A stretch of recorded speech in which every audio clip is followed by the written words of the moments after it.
올 들어 주택 착공 36% 급감, 2, 3년 뒤에는 또 공급난 온화. 제가 세미나 할 때 은근슬쩍 강의하는 부분이 이런 부분입니다. 만약에 지금 집 짓는다 그러면은 분양가 올라가겠어요? 떨어지겠어요? 왜 올라가죠? 내 봉급 빼고 다 올랐잖아요. 원자재 값부터 시작해서 인건비 다 올랐잖아요. 땅값은 떨어졌나요? 땅값도 올라가니까. 그러면 땅 사서 건물 지으면은 분양가는 올라갈 수밖에 없죠. 근데 지금 그렇게 해서 비싼 분양가 해가지고 분양하면 분양이 잘 돼요, 안 돼요? 안 되죠. 그럼 만약 여러분들이 건설사 사장이라고 하면 집 지어야 안 돼요? 안 지어요. 지금 그 상황이에요. 이게 2년, 3년 지속이 되잖아요. 그럼 2년, 3년 후에 어떤 상황이 생기겠어요? 공급 부족 상황이 옵니다. 그러니까 어찌 됐든 간에 1년에 어느 정도 주택은 계속 공급이 돼야 돼요. 그러면은 이제 이런 이야기 하죠. 아니, 우리나라 인구도 줄고 한다고 그러는데 맨날 집 그렇게 지어대면은 어떻게 하느냐 이야기 할 수가 있죠. 그래서 부동산의 가장 큰 특징이 뭐예요? 부동산 그 단어의 뜻이 정답이 있어요. 움직일 수가 없잖아요. 근데 부동산보다 더 비싼 거 있어요, 없어요? 있어요. 부동산보다 더 비싼 거. 옛날 피카소가 그린 그림 하나에 몇백억 된다면서요. 다이아몬드. 이거는 내가 가지고 어디로 갈 수가 있잖아요. 근데 부동산은 아무리 싸든 아무리 비싸든 끌고 갈 수가 있어요, 없어요? 그게 부동산의 가장 큰 특징이에요. 그래서 부동산이에요. 부자를 빼면 동산, 금, 다이아몬드, 시계, 이건 동산이에요. 이건 유체동산이라고 그러는 거죠. 근데 부동산은 땅바닥에 다 붙어 있잖아요. 그러니까 아무리 집이 많이 공급되고 뭐 한다고 하더라도 부동산의 빈익빈 부익분은 가면 갈수록 심해집니다.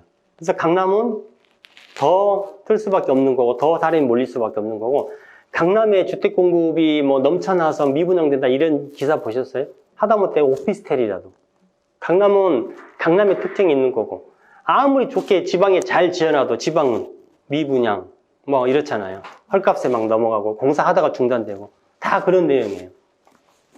올 들의 착공이 36% 감소됐다. 그러면은 요거는 착공이에요. 집 짓는 거. 착공 전에 뭐 해요?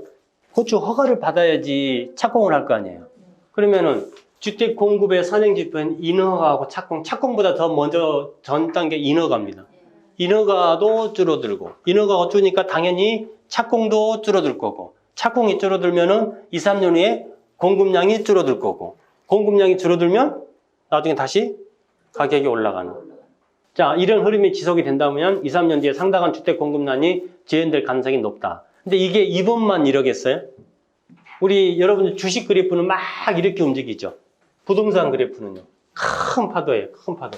그러면 이게 최저점, 최고점, 상승기, 하강기, 저점, 고점 이러잖아요. 그러면은 최고 찍고 가격 쭉 빠졌다가 다시 이 최고점으로 회복되는데, 이 기간을 부동산을 보통 몇 년 보나요? 예, 최소 한 10년 정도 보죠. 부동산 사이클 주기가 10년이라고 그러는데 집 한 번 사면 몇 년 살아요? 집 한 번 사면 2, 30년 사세요, 요즘에? 제 주변에 집 사서 2, 30년 사시는 분 거의 없어요. 제가 세미나하면서 터득한 체험상 제가 말씀드리는 거는 집 사서 파는데 짧으면 5년, 길면 10년이라고 그러거든요. 그래서 제가 한 7, 8년에 한 번씩은 이사 가기 싫어도 집 수리하느니 그냥 새 집 사서 가시라 항상 그렇게 말씀드려요. 그렇게 움직이다 보면 나는 아까 말씀드렸던 남들이 보기에는 투기지만 나는 투자잖아요. 나는 투기하려고 생각 안 했는데 자꾸 새 집 찾아가다 보니까 5억짜리 집이 20억이 가 있어요. 근데 친구 하나는 개포 시형 아파트 분양 신혼 때 들어와가지고 재건축 들어갔는데 지금까지 살고 있다고 그래요. 그러면 그 사람이 돈을 많이 벌었을까요? 중간에 이사 한 4번 간 사람이 돈을 많이 벌었을까요?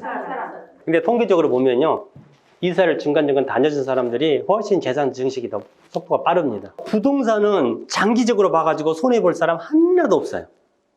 부동산은. 근데 주식 오래 가지고 있다 손해보는 경우 있어요, 없어요? 주식은 내가 운영하는 게 아니잖아요.